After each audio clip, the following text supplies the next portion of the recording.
think I'm going fishing. She's not in my conference and she's not in my division.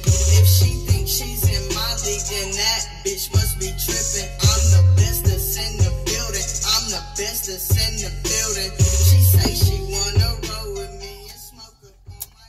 What it is, YouTube? Big G here. Penny Pinchers Transport.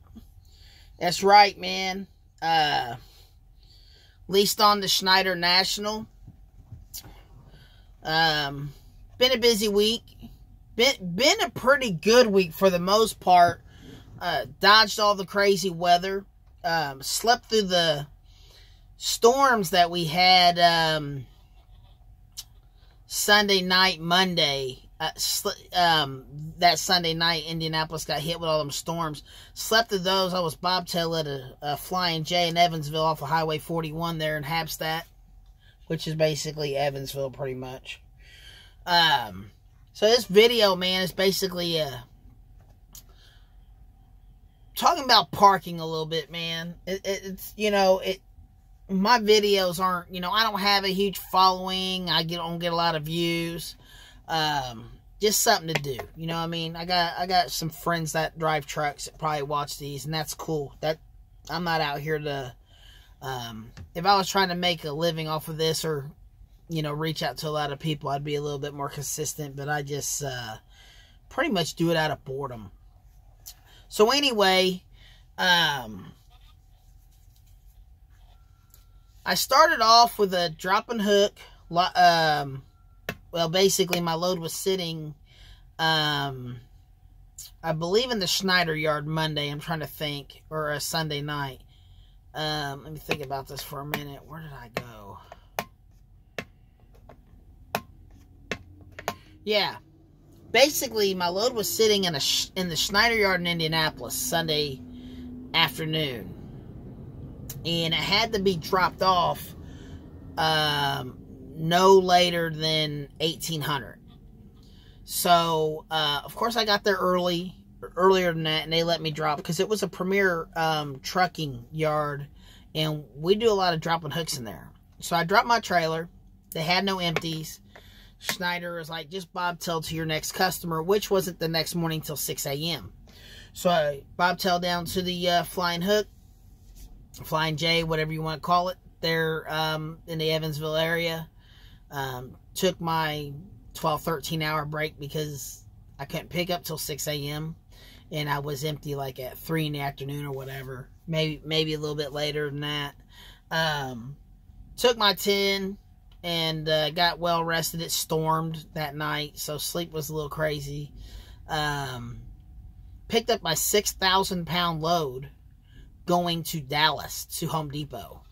Man, I got excellent fuel mileage. My truck's still running really good. I have to say, man, I've been very lucky. And I see a lot of these Lone Mountain trucks out here because they got the mud flaps.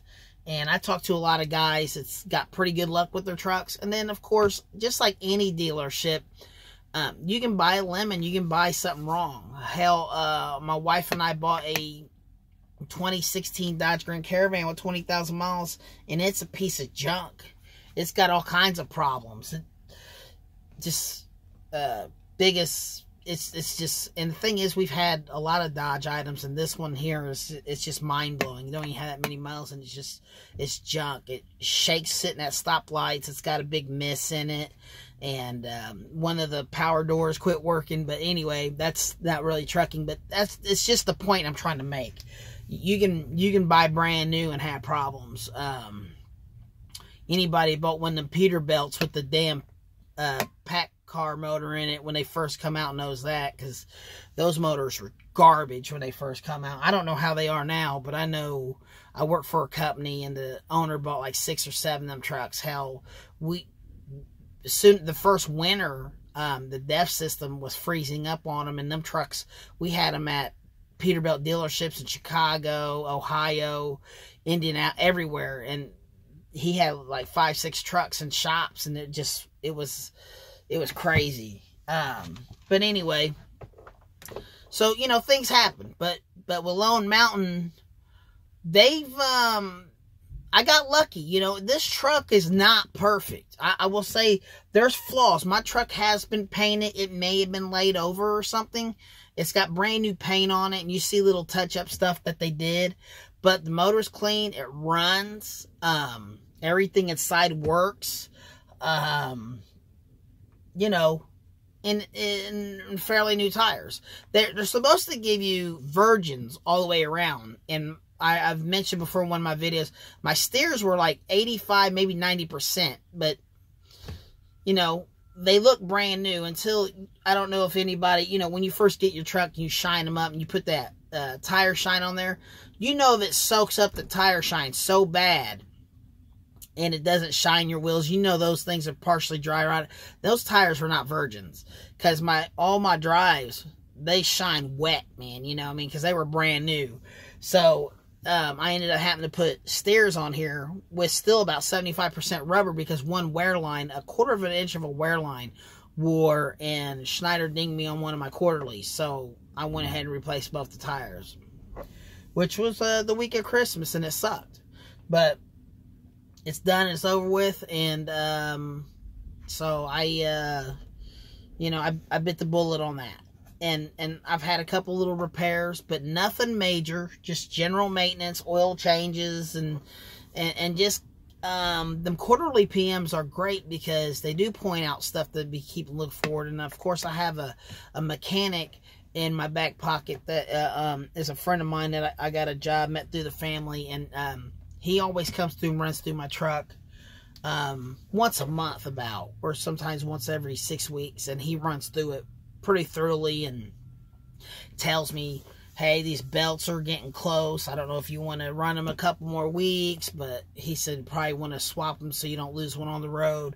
So I had to thank James for that. He's a good friend of mine named James, and he looks out for me, man. He runs through my truck with a fine-tooth comb, and I usually pass all my quarterlies. And the thing is about the tire I got flunked on, he did mention something about them tires. He told me them tires are pushing it. And I thought I was going to get away with it, and I didn't. And he was right. I was wrong. I ended up buying $1,200 in tires. Of course, with my discount through Schneider, it was only like $840. But it still sucks because it was between Christmas and New Year's, you know. But it was what it is. That's why you got to put your money up, man, because you got to put your money up doing this, because these trucks cost money when they break down. So there's that. But anyway, I went from Evansville to Dallas, shut down in Leary, which is a really tiny Love's, at 4 o'clock in the evening, which is 5 o'clock Eastern time, because I'm from Indy, but it was 4 o'clock their time. There was 2 spots left in the Love's. It was full. People triple stacked at the pumps, parked on the scales, stacked behind the scales. There's a car hauler trying to pull into a pump, and then another driver was in such a hurry to get to the pump, he cut off the car hauler and tore the front end. You know how he had minivans, like Kia minivans, kind of hanging over the front end a little bit on top. He cut so close to hitting this car hauler, he tore the whole back end of this minivan up. People just get in a damn hurry and start doing dumb stuff, man. And I really hate parking at truck stops because that's where I see most accidents with trucks. Is usually one that's just parked and someone backing in. And someone's too lazy to get out, set their brakes, get out, walk, check the other side. You know, I do it in a heart. I'll do it 2 or 3 times. I don't care who's on the CB talking BS. But guess what? I pay for my own insurance and all that. I'm not hitting someone's truck. I'm not paying for that guy's truck. I'm not paying the deductible. So I don't care how long it takes me. Yeah, when I was driving the company truck, yeah, you can whip these in real quick and act like I'm overconfident. You know, after you've been doing this for a while, you ain't got nothing to prove to nobody. Who cares? These younger cats out here been driving 2-3 years, gonna whip them into a parking spot real quick and all that. Who cares? That's on them, man. When they tear shit up, you know, they'll learn. But I don't get overconfident, man. I've been doing this 18 years, and I take my time. There's no reason for me to hit anything. I don't care. The yard guys at these places that fly around, they don't own anything. They don't own shit. They don't care if they bang these trailers up. It's multiple people's trailers. You got Yellow and FedEx and Hogan, all these different trailers out here. These yard guys are flying up and down this lot out here, man, just whipping them in. They don't care if they hit or side rub these trailers because it's not their problem, you know. And then of course the driver finds a big gouge in it. We got to report it and have to figure out how it happened. You know, was it a driver? Was it a yard guy? But, you know, it's on them, man. I just don't understand what the massive rush is. It's always hurry up and go. Hurry up and go. Or, what is it? Hurry up and wait. That's what it is. They want you here on time for your appointment. But then, like I'm sitting here, but I had a 9 a.m. appointment. It's 10:30. It's a 2-hour load time. They haven't even started loading me yet.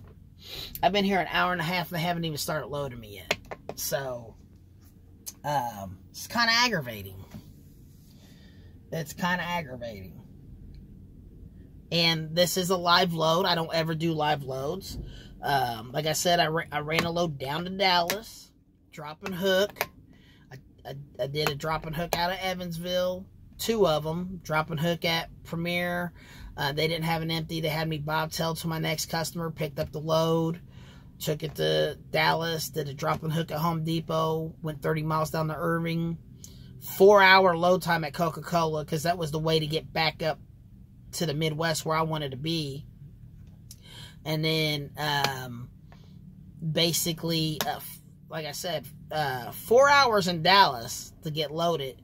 The Coca-Cola in St. Charles, Missouri, which is basically a St. Louis suburb, they basically pretty much offloaded me in an hour and a half.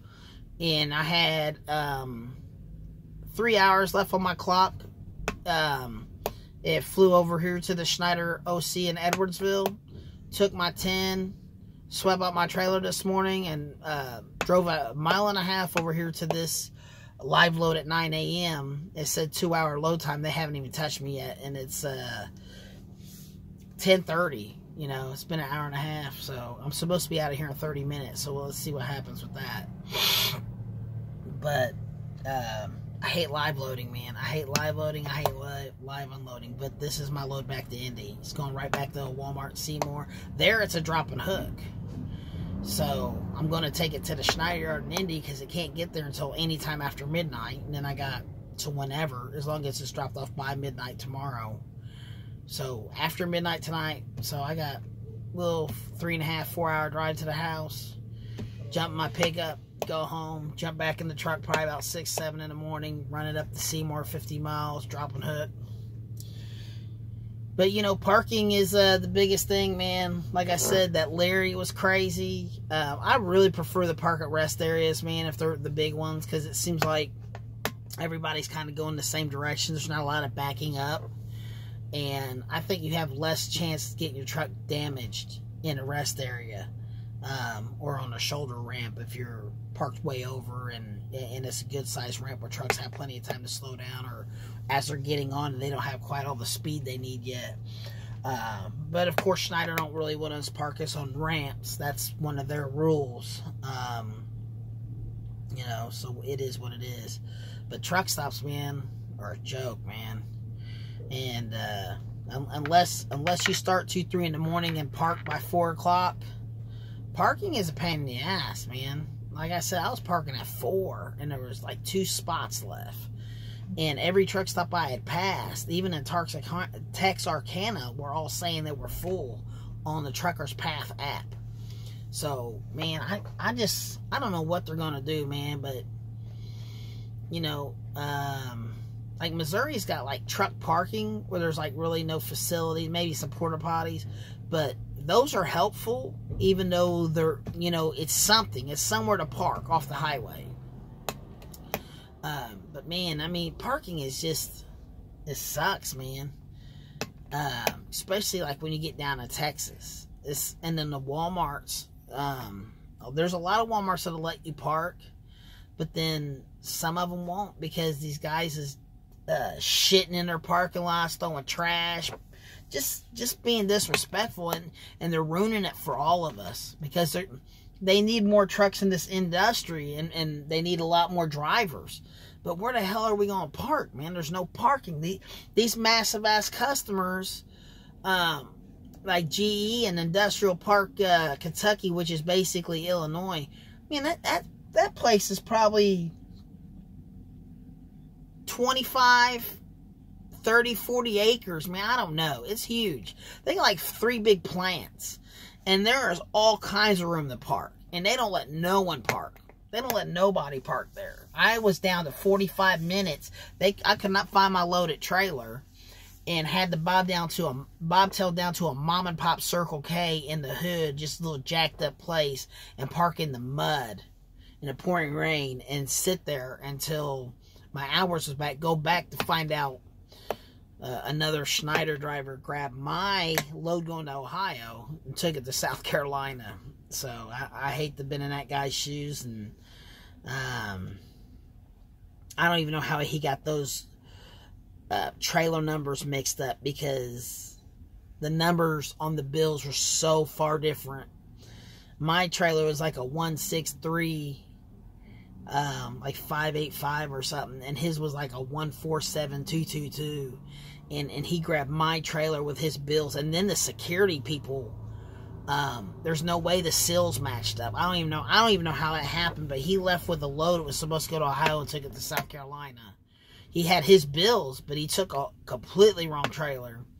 Only thing I can think of is he did it in the middle of the night, and they were parked directly next to each other, and he seen it, and he backed up to the wrong one and got in a hurry and hooked and took off. But for the guard shack there, where they come out and check the seals, supposedly check the seals, and check the trailer number, and they let that thing go down the road, what a mess, man. So I ended up having to find a whole nother load. And that screwed my week up. But, you know, it's trucking, man. It's happened to all of us. You guys know it. I ain't got to tell it. I don't have a huge following. I just get on here to shoot the shit when I'm bored, like sitting in a dock that I don't like doing.